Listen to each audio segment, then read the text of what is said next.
Hospital Porter's Pride and Dignity, Stop the New World Order, welcome to Panmo TV. Well, I've come back to a place that I visited the last time I came to Bath last year, the Roman Baths. And I don't know if you've seen my Panmo TV film, The Roman Baths. I'll put it in the description box. We're on the public street now, but if you come up here this way, come here, Richard, I'll show you. Richard's being my cameraman at the moment. You look through the window there and see where the fountain is. Oh yeah. Beyond that window there is the actual baths. This is as close as we can get to them on the public street, unfortunately. Because it's 8:20 at night. That's a good reason, yeah. But I mean, it's something that has made me think. It's something that's caused me to think, and I wish I'd had my proper camera today so I could show you the inside of the baths properly with the Sony, you know. This is a very, very ancient city, and I've often said that it's got a lovely atmosphere.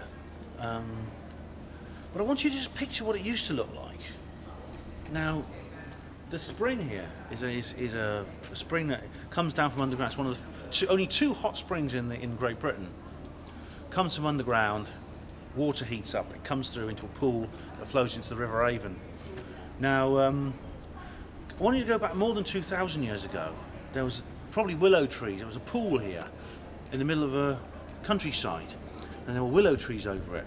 And there'd be a little simple wooden altar on which people would leave food, sometimes jewellery, sometimes weapons. And these things have been found here. What you've got to realise is that this was not primarily a Roman sacred site, this was a Celtic sacred site. Yeah, like everything in Britain was before the Romans took it over. Exactly. Now, historians tend to eulogise the Roman period enormously. You get Adam Hart Davis going, what did the Romans do for us? Well, the Romans did this for us, the Romans did that for us. And it's been satirised in that brilliant Monty Python film. You know. It doesn't get better satire than that. So what did the Romans do for us? Well, there was the aqueduct. Apart from that, what did the Romans do for us? Apart from the aqueducts, the medication, the health, the sewage. That's actually true. I mean, it's true. But the thing is, these things we could have had these things without Roman occupation. There's plenty of ways you could get these things without Roman occupation. But the sad fact of the matter is, this area, this place we're in now, represents a battleground between the cultures, not only between the Roman and the native Celtic culture, but the Illuminati and the pre-Illuminati world. The Roman Empire was an Illuminati front, and it was one of the most significant Illuminati fronts in history. I mean, there's a lot of discussion about where the Illuminati come from. You know, I mean, some people say they come from Adam Weishaupt in 1701 or 1776, whenever it was. No, they don't. No, they're much older than that. If you try and trace the Illuminati back through history, you can't find a beginning. And well, one thing is clear, that ancient Sumer in the Middle East was the first Illuminati-occupied state. Yeah, and that's where we started talking about the mystery schools, wasn't it? That's where the term the Babylonian Brotherhood comes from, because that was where Babylon was. But they made their way and they occupied places, places like. They may not have founded cultures like Egypt and ancient Greece, but they very quickly occupied those areas. Babylon Sumer was the first Illuminati-occupied, Illuminati-created state. Well, the Roman Empire was an Illuminati-created state, and it went out to conquer all of the Mediterranean area and Western Europe, and it succeeded in the most part. And they committed barbarous acts. I mean, this is often forgotten. And the native British people, we may have had our straight roads and all these other things that John Cleese talks about, and gets his friends to talk about the John Cleese. Yeah, but we lost our spiritualism, our heritage, and everything else where we came from with it. One thing that you don't get from Adam Hart Davis is we paid a very, very high price for that, an enormously high price. If you see my article, I made a film called Boudica, My Queen. I've also written an article called Boudica and the Perennial Holocaust. I'll put the links in the description box. Now,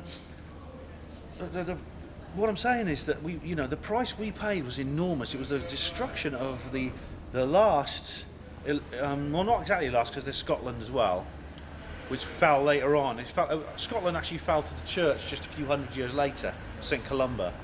So this is, but anyway, I'm saying this is the last destruction of the last of the British the original British pre-Illuminati culture was destroyed, and this bath represents that destruction, because the sacred pool to the sacred pool to the Celtic goddess was replaced with well, they're magnificent, technically brilliant structures.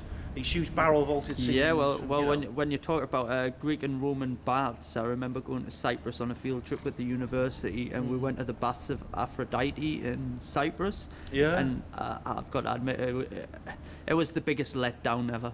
Yeah. It was just a puddle. Yeah. Well, let's say, I mean, there's very little left of this now. Just this stuff underneath, and it's magnificent. It's fascinating, but it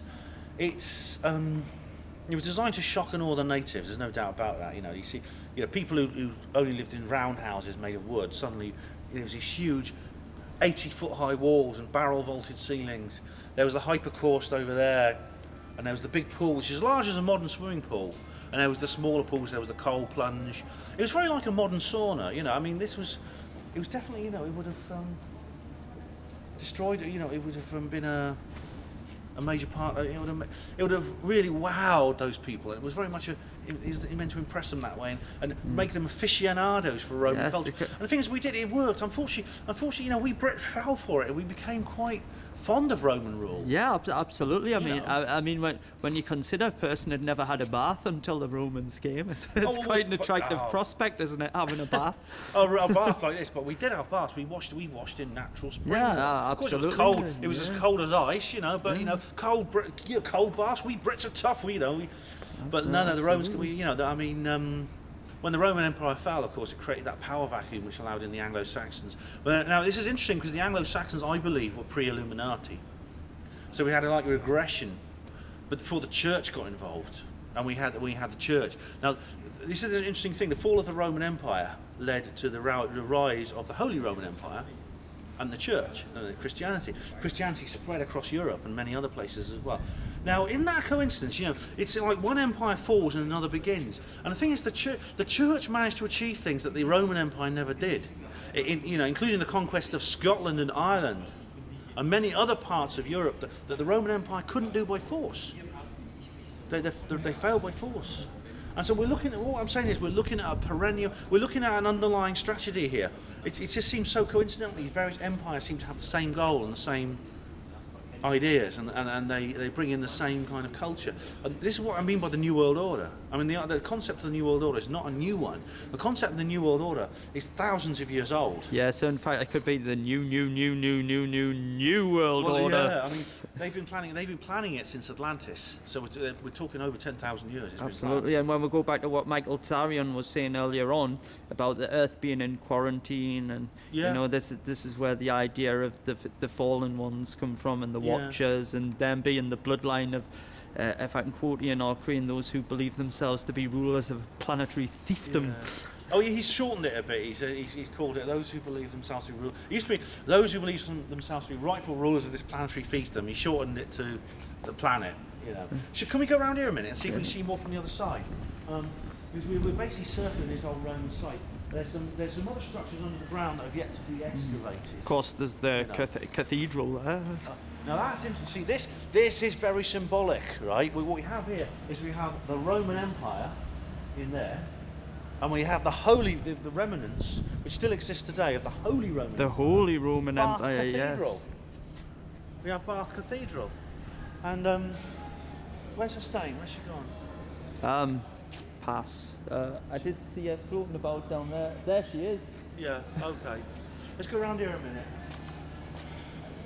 I don't know. Does she know where we're going? Can we cut for a moment and we'll go.